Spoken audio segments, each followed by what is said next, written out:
Ang una ko i-check. Tignan natin. Kapal ang mukha.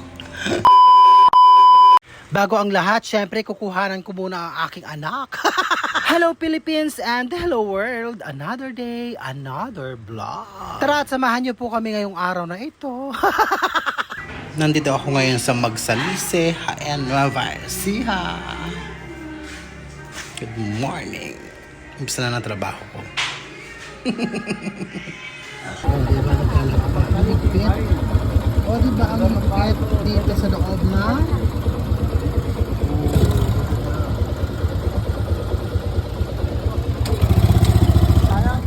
Kanan. Oo, diba? Pangalawang pasyente ko na fresh pa ba? Dito ako ngayon sa loob ng Santa Rosa Homes. Ito ang bahay na aking pupuntahan. Ay, may gate. Buksan ko na yung gate. Napasok na to. Ay! Pag ano?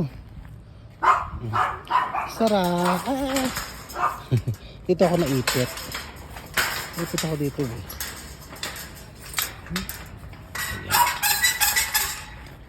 Tao po!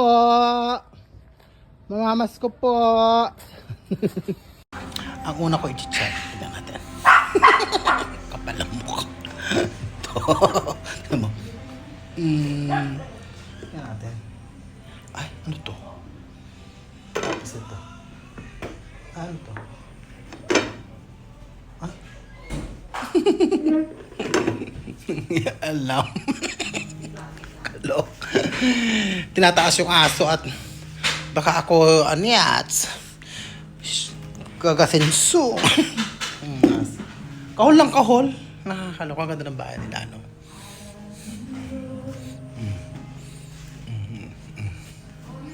Ang beautification ng Nueva Ecija. Charot. Ayan, pasok na ako.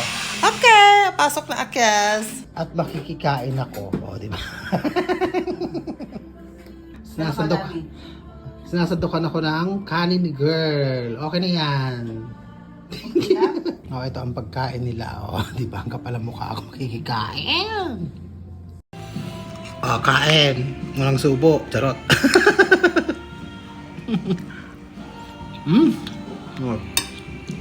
Hindi ko alam ito.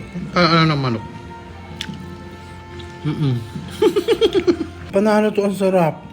Adobong may gata, kaya pala napakasarap. Diba? Pak na pak ang kanilang ulam. So, tapos na akong manguratsa. Super walk. Malapit lang naman to. Kayang-kaya, di ba?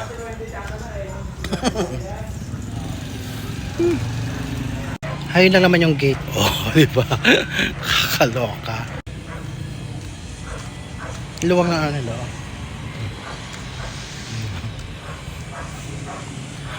Buti hindi mainit. Makalimlem.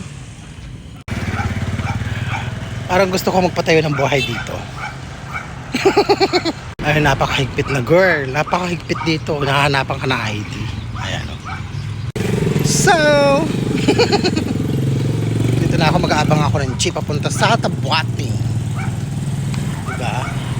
Walang kapaguran ng akla. Kuratsa ng kuratsa. Kailangan natin to.